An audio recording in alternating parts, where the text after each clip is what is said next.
It's been said that managers do things right, while leaders do the right things.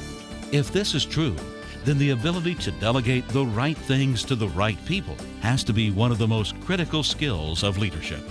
To help us take the 7 steps to effective delegation, we'll hear today from Bob Johnson. Bob Johnson has trained thousands of managers on 5 continents. When he shares management techniques and strategies, you know he's not speaking from theory, but from practice. He's been there.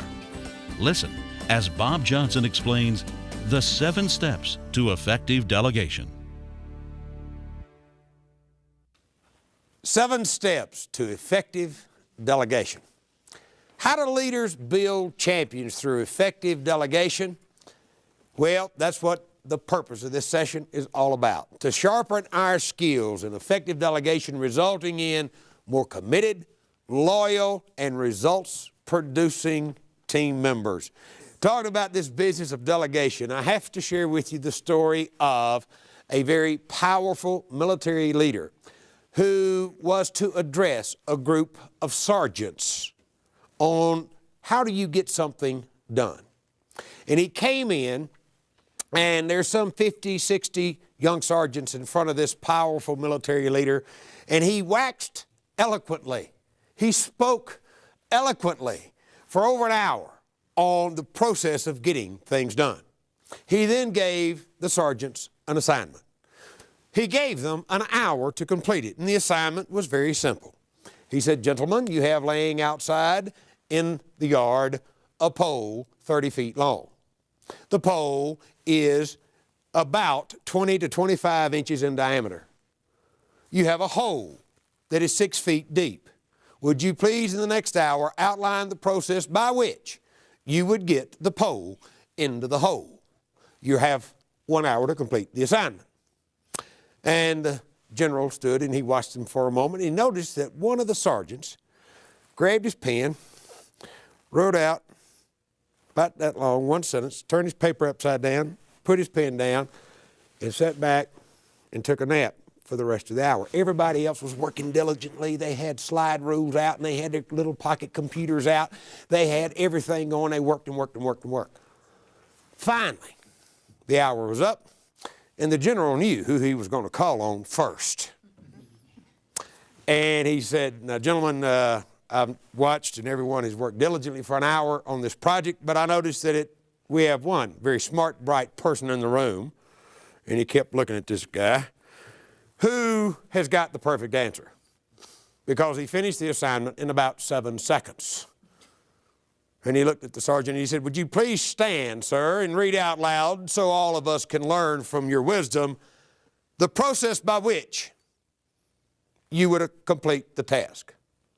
The sergeant stood, picked up his pad, and read, "Private, put that pole in that hole." Why get bogged down with process if you've got a focus on the end result?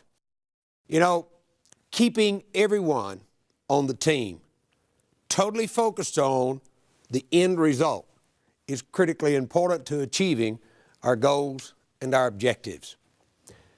Many years ago, during the Spanish-American conflict, the then President McKinley of the United States needed desperately to get a message to a gentleman by the name of Garcia.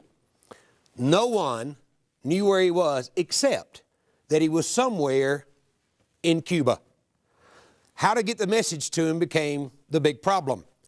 And one of President McKinley's assistants said, "If there is anyone who can get the message to Garcia, it's a man by the name of James Rowan." James Rowan was summoned. He met with the president and was told he needed to get the letter to Garcia. Now, the story about how James Rowan sealed the letter in an oilskin pouch, strapped it to its chest, landed by night on the shores of Cuba, and traversed his way through the jungles and found Garcia, and in fact delivered the message, is not the point of the story. The point of the story is the fact that James Rowan did not ask, "Well, where is he? How do you spell it? Are you sure that he's the person I need to give it to?" Etc., etc. He simply took the message, said, yes, I will deliver it, and then did. How can you and I build a team of people who are that focused on getting the message to Garcia, that focused on moving you and your organization toward the attainment of your goal for this year? That's the critical issue of the story.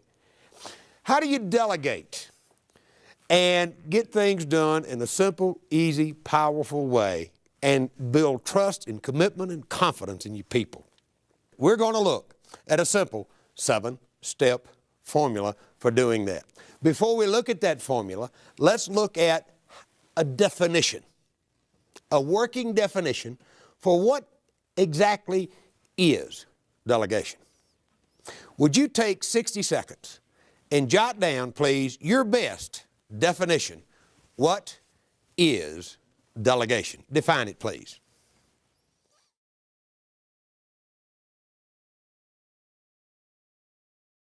All right, thank you. Thank you. Someone, please, share with me. What have you written? How have you defined this word delegation? Someone? Giving responsibilities to others. Giving responsibilities to others. Think with me there for just a moment. Can we give the responsibility away to someone else? Who's ultimately accountable? We are. We can grant them, right? We can entrust them with a responsibility. We cannot give it away. Does that make sense to you? Now you say, wait a minute, Bob, you're being word picky. Well, let's see how we go. Someone else, tell me what you've written, please. Yes. Distributing a task to another. Distributing a task to another. Ladies and gentlemen, key question. Do we delegate by task to be performed or results to be achieved? Results. Okay. Now, we'll talk more and see in our 7-step formula, how do we go about doing that? I've asked a lot of executives this question over a number of years, and we've come up with and compiled what I believe to be a very powerful yet simple definition of delegation. Delegation is the work a manager does to entrust responsibility, grant authority, and create accountability for results. The work a manager does to entrust responsibility, grant authority, and create accountability for results. Let's talk for just a brief moment about that last part of the definition, create accountability for results. Will team members from time to time on account day, and the rock of accountability comes down, it's account day, will team members from time to time do everything within their power to wiggle out from underneath the rock of accountability? Will they do that? And they do it in all sorts of ways, and we as managers often will let them get away with it. No more. In our 7-step formula that we're going to put in place, we will firmly affix accountability at the point of effective delegating it to the person that we're talking with. So what's this process all about? What do we do? Well, step number 1 in the process is it begins with us sitting down and thinking carefully and planning how we will sell the person on what's in it for them. In other words, if you're getting ready to delegate to someone a special project, what's in it for them? How do they win by successfully bringing this project home? Does it help them in their career path, in their growth, in their preparation for a future position? We need, before calling the person in and beginning the actual process, our first step is to sit, think, and plan what's in it for them. And if we can stop and think what's in it for that person, it enables us to empower them as we get into the actual process. Step 2, when you call the person in and you sit and begin the conversation, you must clearly define the results to be achieved.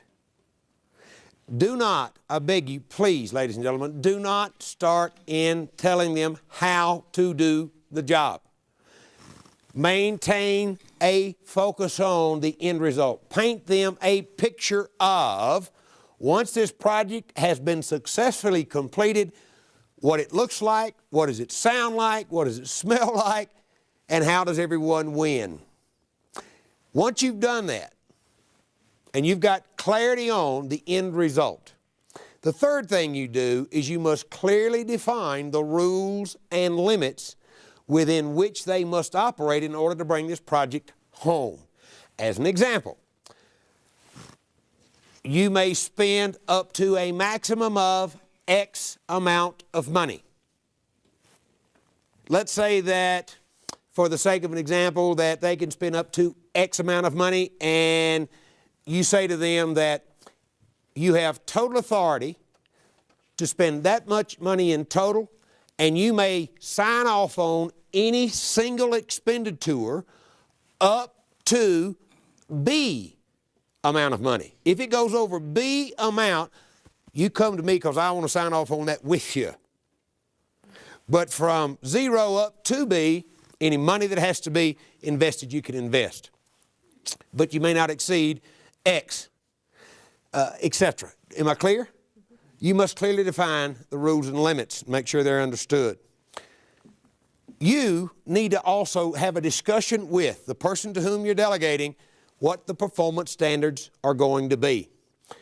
Now, performance standards are nothing more than a few statements which define the conditions which will exist when the special project has been completed satisfactorily. It is a set of conditions which are written in specific and measurable language. You need to discuss those performance standards with the person to whom you're delegating. Step 5, you ask them for a plan of action. You say, wait a minute, Bob, hold it. Time out here. You mean you want me to ask them to bring me a plan? I'm the manager. I'm just going to tell them how to do it. Now, ladies and gentlemen, key question. Will you work harder to make your plan work, or will you work harder to make somebody else's plan work? Oh, you'll work harder to make your own plan work. Is that correct? Suppose I'm talking with George, and I've sat and I've talked with George about how he wins, and I've explained to him the results that we're after. We've talked about the rules and limits, and we've looked at the performance standards. And I say, George, this is Wednesday. Would you please give it some thought between now and Friday mid-morning? You and I will sit down Friday mid-morning and have a coffee together and go over the plan that you've put together to make this strategy work. So George says, fine.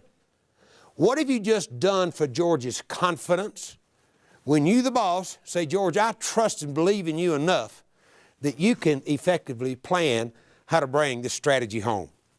Does he feel better as he walks away? Sure he does. Now then, Friday morning, and George walks in. And he says to you, boss, I've worked out a 5-step plan, and I think what we need to do is A, B, C, D, and E. Now, you know, because of your previous experience doing that job, that if he does A, that's good. If he does B, that's good. But if he does C, he's going to run this project over in a ditch and kill it. So what should you do? Should you look at him and say, George, you can't do C, that's totally wrong. I expected more of that out of you, and that is that what you should do?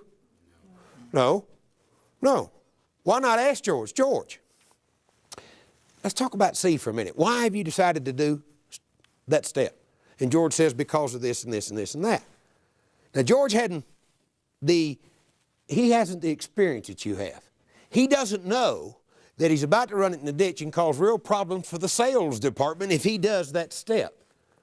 So you don't need to tell him, you just need to ask him, well, George, in doing step C, what impact do you think it'll have on our team in making that happen? Oh, it'll be good, it'll do this and this and this. He says, fine.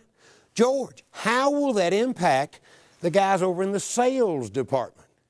And he says, well, I hadn't thought about that. So George now sees that if he does this, he's causing a problem over there. At that point, we then can offer a helpful suggestion, such as, George, have you considered trying this approach? or that approach? How do you think that might work? You see, I'm asking. I'm not telling. I'm letting George tell me. How does George feel? Keep in mind something, managers. When you recruit and hire a person onto your team, you are buying more than their hands and their back. You're buying their brain as well. And if we stop telling and start asking more, we can develop and tap that knowledge and that ability that they have and bring to the job. So the fifth thing we do is we ask them for a plan of action. Now let's look at step 6 in our process. How are you going to implement the plan? When you've delegated to George to begin with, why not ask George to include his ideas on how to implement this plan when he brings you his plan of action on Friday morning?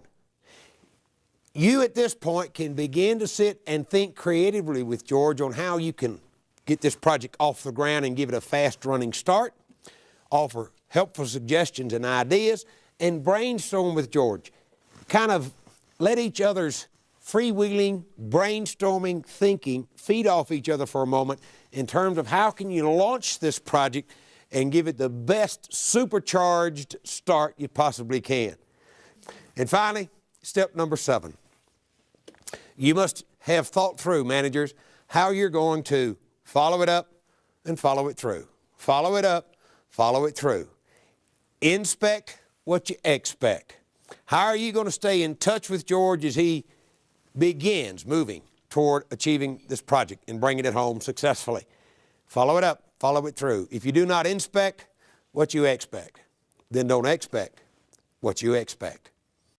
Let's do a simple review of those 7 key points again. Step 1, you begin by planning how you'll sell the person on how they win. 2, you delegate by results to be achieved rather than tasks to be performed. 3, the rules and limits are clearly defined. Step 4, you agree on the performance standards. Step 5, you ask for a plan of action. Step 6, you talk through and plan how you will implement the plan.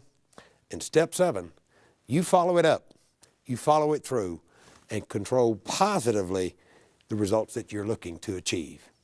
If you will follow that simple 7-step formula against the backdrop of some simple principles, I think you will be delighted.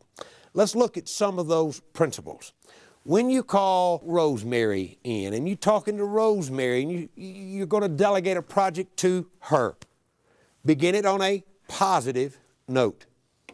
Rosemary, you've been called in because you've been with the company now for over 2 years, and based on your previous performance and the track record that you've turned in, you've been selected to take on a very special project for our department.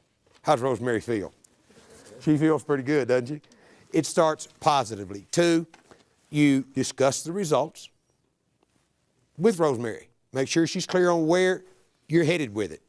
3, make sure that you grant to Rosemary sufficient authority to get the job done, because managers, if we don't do that, Rosemary then has to constantly come back to us for our approval on everything, and we don't have time to do what we need to be doing. 4, the objectives are discussed and agreed. 5, the control system that you're going to implement to track it is fair. And Rosemary's been involved in the design of that control system and how it will be tracked. Step 6, the rules and limits are clear and understood. 7, the receiver sees it as a forward step for her in her career. How do they win? It goes back to our planning in the beginning in the first step of the 7-step formula. 8, the receiver knows that help is available. And principle number 9, the manager must know the skills and abilities of his or her people. When you accept a management responsibility, you're asked to accomplish a great deal. Is that true? You're asked to accomplish something far greater than you.